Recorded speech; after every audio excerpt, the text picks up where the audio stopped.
What is going on, you guys? Welcome back to the channel. Today I'm going to be doing part 2 of the Tacoma Overland build interior walk around. I'm actually going to be out here filming 2 videos today, one of which is this video. If you wanted to catch the first one that I did probably a little over a year ago, I'll link that down in the description below. I also will have 2 exterior full build walk around videos up on the channel already. That said, I think this will probably be the last of these. Some things have changed since the last time I did a interior build walk around, but if you have any questions on anything that I cover, don't cover, let me know and I can message you in the comments down below. But I think this will be it.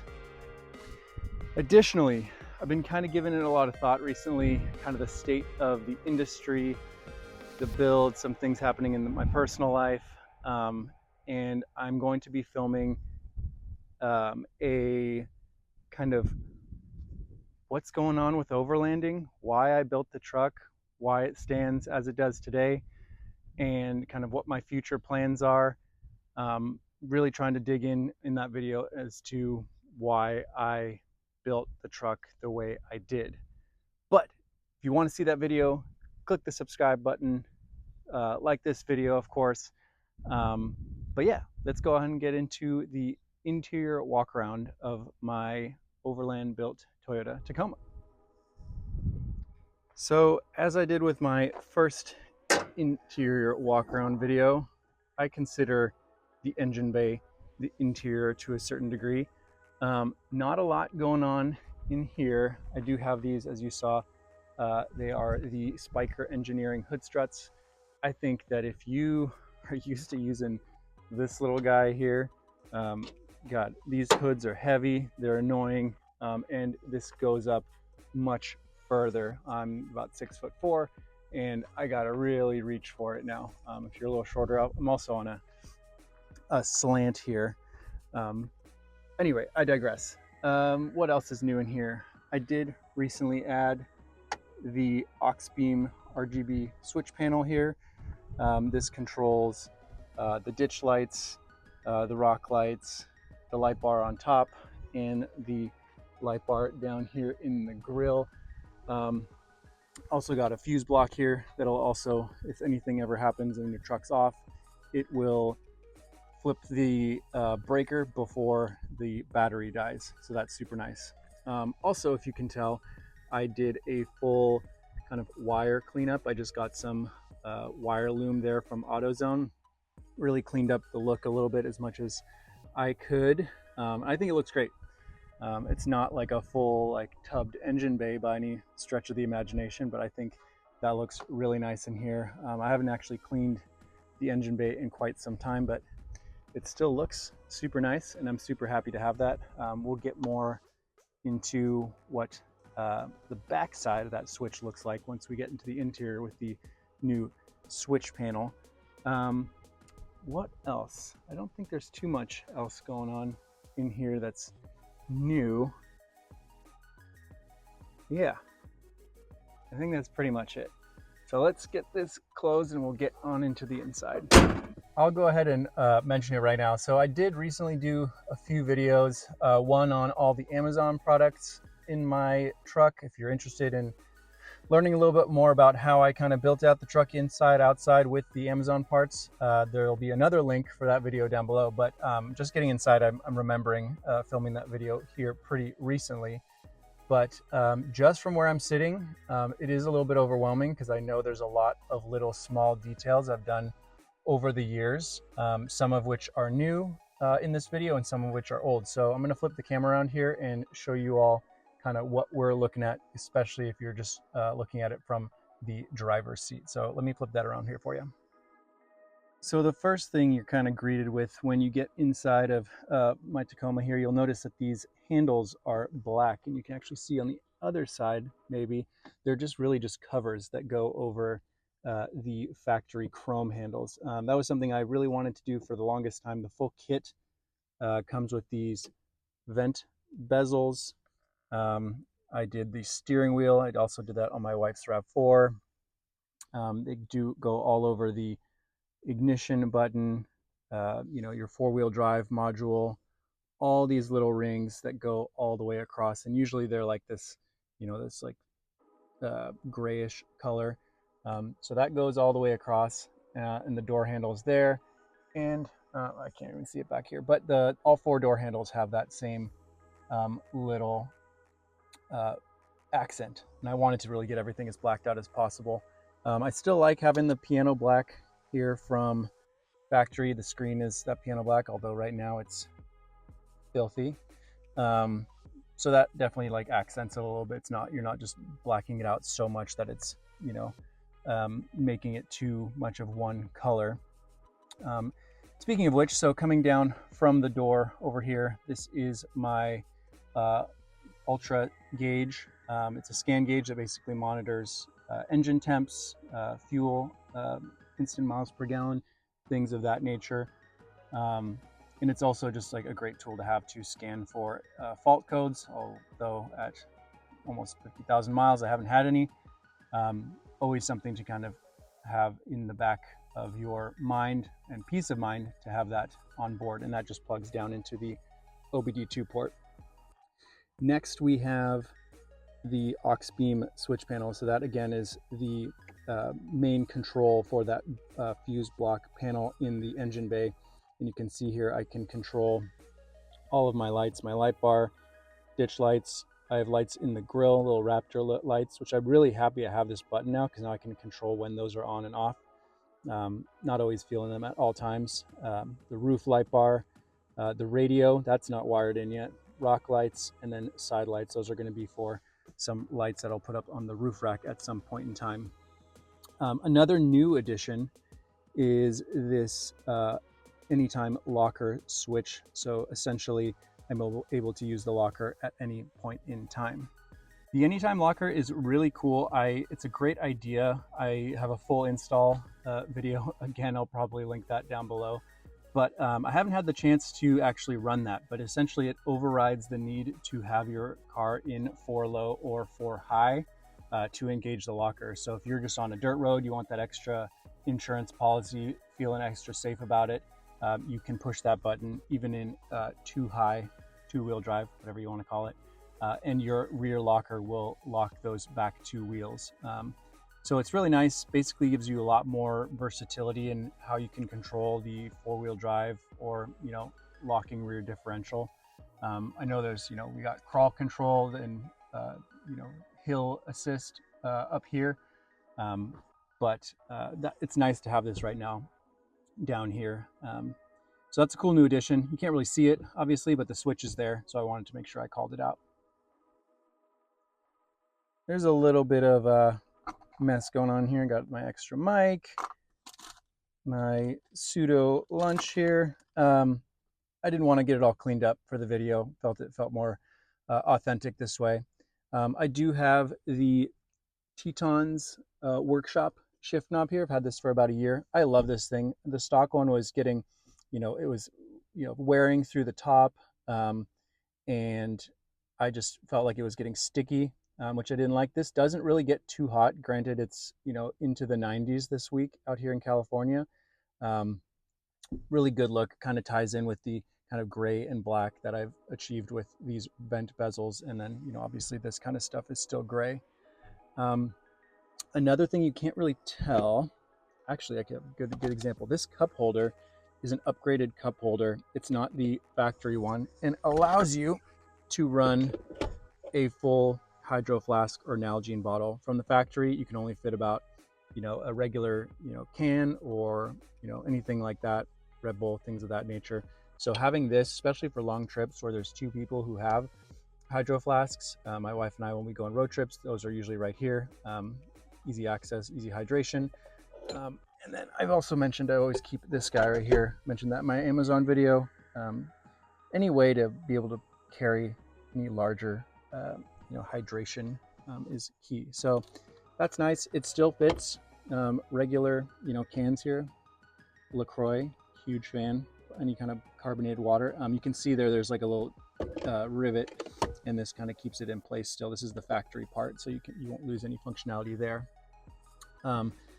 right down below, see if I can get down here. This is the Black Ops Off-Road Throttle Grenade. Recently did a full video breakdown of their entire product line. That it basically allows me to control throttle response through the pedal.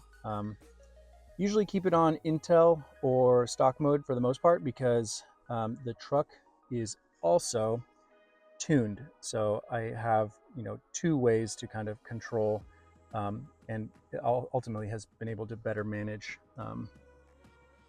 how the truck performs. Interesting thing that I just brought up. So the truck is tuned. It has a Overland Taylor tune, and it's about 2 years old. I have been entertaining the idea of retuning the truck, because software, firmware updates, things get better and better, and I know that there's certain ways that the truck performs that I'm not entirely a huge fan of. My friend Tom runs 805 tuning, if you're familiar with the Central Coast region. I've been talking to him, and I thought I was going to kind of go through him to get the truck retuned. In light of recent events, as I mentioned at the very beginning of the video, I think I'm going to, for now, opt for a free upgrade with Overland Taylor Tuning. If you're already a customer of theirs, I think it's, maybe there's a small fee, but the guy usually hooks it up, and I think I'm going down this Sunday to kind of get the truck retuned. So I'll probably make a full video on kind of what that looks like, and then hopefully before the end of the year, I will get a chance to sit down and make a full video with Tom over at 805 Tuning, 805 Tacoma Tuning, 805 Tuning. Sorry, Tom, if I butchered that. I'm going to leave a link to your Instagram down here below, but hopefully I'll get the opportunity to run that tune as well, and then I'll be able to really compare both. So that's something that's obviously in the DNA of the truck. It's not necessarily an interior modification, but it is something that is inherently inside of the ECU. So I just figured I'd touch on that since I brought up the tune in the first place. The next thing, if the phone is not in the gimbal mount here, it is mounted on my RAM mount, mounted onto the Expedition Essentials tray here. This isn't the TPAM mount. There's no power running to this, but I wanted to keep it minimal. I think a lot of you know I try to keep things as minimal and as efficient as possible. So this worked really well for me. I've had this for going on 4 years. I keep this here at all times. I usually keep my phone in there when commuting back and forth from the city, main town, downtown Santa Barbara. I'm out here way on the outskirts. And we also have just a radio mount that, can fit anything from a, let's see, I got my Baofeng here, and that just mounts right in there. So I usually use this for walkie-talkies for the most part, but I also can use it for radios. And at some point I may or may not, stick around for that video, may or may not be putting a interior radio, a hardwired one. But this is great. They're on a trackball RAM mount system where you can really just slide them back and forth. I just really have them angled over here. I wanted to get them out of passengers' faces as much as possible, but that has been awesome for the duration of the truck's ownership. Coming up here, I mentioned this in a video pretty recently as well. This is a Molly panel, just Velcroed on here, fairly inexpensive. Gives it a cool tactile look. I like to keep my pocket knives on there. Good for any sort of paperwork if you're out camping, paperwork if you're out shooting, if that's something you're into. And then I won't really touch on it too much, but I have a vast collection of patches going on. There were actually more, but I gave them to my brother. So if you see yours on here, let me know. I got the Wander Taco. Jake got that a long time ago. Got your second one right there. So there's a few that I've gathered over the years. Jurassic Taco just gave us one when we went out to Hawaii. There's my Quicksand Taco V1 patch. A bunch of patches, and I just love having this look on top of the headliner here. Next, and I'm trying to go pretty slowly here because in a lot of videos I tend to skip over things, and I don't want to do that this time around. So these are the Miso custom interior lights.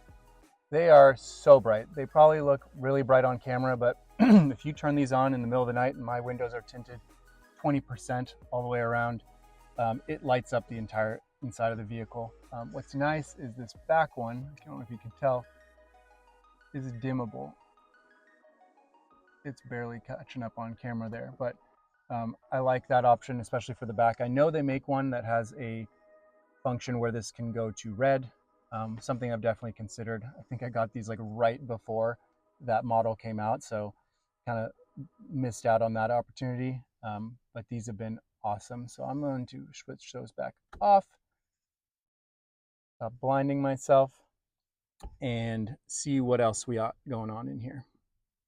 Okay, so down here we got a few things going on. This is the Desert seat jacker kit. I mentioned this in a few videos, probably one of my top 5 favorite interior modifications. It really bolsters your upper legs, your thighs, especially for me. I'm a big, long, lanky boy. So those are nice. Always have a flashlight, backup radio, as many of you have seen in the past. And then recently, this is where I kind of keep my Velcroed stealth deflators by Black Ops Offroad. I know the sun is killing me in this one. And then, of course, I did replace my floor mats since the last video as well. These are the 3W Auto Life liners. I really love the look of these. I think they work really well with like the way the interior looks. Not necessarily like, hey, they perform better, which they do, but when they're in there, especially after a nice fresh car wash and vacuum, they look super slick, and definitely a higher quality material with a lot more coverage. I do have a discount code with them now, so I'll leave a link in the description box below, or there's always a link. You can check those out for those that I do have a discount for. It's probably worth mentioning, I did post on my Instagram recently, I do have this switch panel holder here. It accommodates both an aux beam, which I have, and a Switch Pros, which is this inset bracket here. I will give this to anyone for free if they want it, especially if you're in the Central Coast area.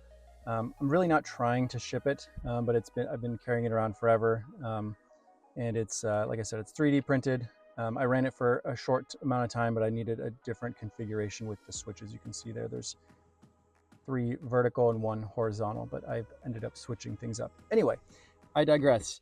I also wanted to mention that this video, as some of you may have caught on to, I'm not really covering any of the gear on the inside. This is all just interior modifications. So if you're interested in what all the gear is, all over the inside of the truck, there's another video for that down below. I did get this Amazon kind of T-shaped organizer. Keeps everything organized, as you can see. Sorry, I got some hawks freaking out over here. Anyway, so that's that. Keeps everything well organized. I do have a little bit of a accent here, another little Amazon product, just to kind of fill that empty void that was usually unused space previously. And as I'm coming down to the center, I also actually noticed here that there is an additional black bezel here from that same kit that I got from Miso Customs that ran all the way, across the truck. So there are different accents that kind of go all the way through.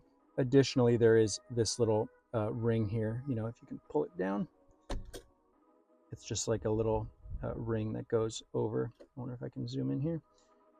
Goes over the chrome piece and pairs nicely with this overall. So I'm just going to clip that back on, and we're back in business. Coming on to the center console, again, not covering everything, but this is again another little organizer I have from Amazon. Total Lifesaver. Tons of people on the internet have it. I talked about it in a recent video. Probably one of my favorite modifications on the truck, to be honest. But not too much more to talk about there. And I'm going to move on into the back next. All right. So looking back here, we do have, again, the extended, move my, this is the floor mat again, also from 3W Auto Life liners, and the iBuddy dog bed, which I think if you don't have one and you have a dog, you should get one. I've harped on this many times in many videos, so I'm not going to try to not talk about it too much. I also have, you can see this, I forget what it's called. It's the Overland attic, and I actually have it pinned back here because the one downside to this attic is if you do have anyone sitting back here that's anything over like 5 foot probably, this can get in the way. Obviously we don't have any kids, dogs usually back here full time, so this doesn't really cause an issue, but it's nice that you're able to tuck it away out there. But we do use it a fair amount, especially on road trips. You can put sleeping bags up there, you can put sweaters back there, especially if you have a dog and you can't set anything on the back seat. It's nice to get it up and out of the way. And our dog's 55, 60 pounds. No, he's like 55 pounds.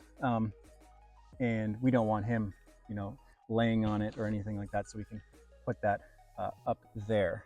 So that's pretty much all that's going on back here. Again, I said I wasn't going to talk about gear, but I do have both my air compressor, and then on the far end over there, I do have my quad hose Morphlate system that airs up and down the tires, and I got a discount code that I actually recently just renewed with them as well. So if you're curious about getting your hands on one of those, I can help you there. But yeah, that's, I think, kind of what things are looking like on the interior. I'm gonna quick do a once over and make sure I didn't forget anything. All right, I just realized I did forget something, and I don't think I've ever talked about this before, so I'm very happy to be able to talk to you about it today. On Tacoma Lifestyle, I got this kit that covers all these hinges that are usually exposed, both on the latch side of the door, as well as obviously the hinges here. And then I think on the outside, all these little bolts here are typically exposed as well. So it really adds a really nice and sleek look. It's totally something that's overlooked time and time again, but I knew that when I got it, I wanted to kind of get that clean look. Whoops, a little bit of wind. So that carries on to the back. I think the kit's probably under $20 if I'm being honest, and if it's a little bit more than that, I apologize. That's just going off the top of my head. So that's another thing I had added. All right, you guys, there we have it. Boy, it's really starting to cook out here. I tried to get up here early enough to basically avoid the heat, but as I'm looking up and down these hilltops, I can kind of see the heat waves. But at any rate, I know this video it was a little bit shorter, and typically when I do, you know, interior build updates, I also like to cover the gear, and I know I mentioned it a few times throughout the video that I wasn't going to touch on that because I've made tons of gear-centric videos before. Everything inside the Tacoma. I did the first walk around of the interior, like I said, probably a year ago or so. So if you're interested in that, you can go over and check that one out, and that covers a lot of the gear that I actually kept in those, you know, panels that I talked about. You know, there's water bottles, levers, there's a bunch of stuff. So if you're interested in those, like I said, I will link them down below. But if you're new here to the channel and this is your first time checking out the channel, consider getting subscribed. Hope you liked the video, hope you found it informative. Again, if I can help you guys in any way with discount codes of any kind, I will link them all down below on any of the gear that I covered. I really want to make this as easy for everyone as possible. If there's anything inside that you might have caught while I was filming and you have questions about it, let me know down in the comment section below. If I didn't say it already, give this video a like. Surely appreciate it. And until next time, enjoy the ride.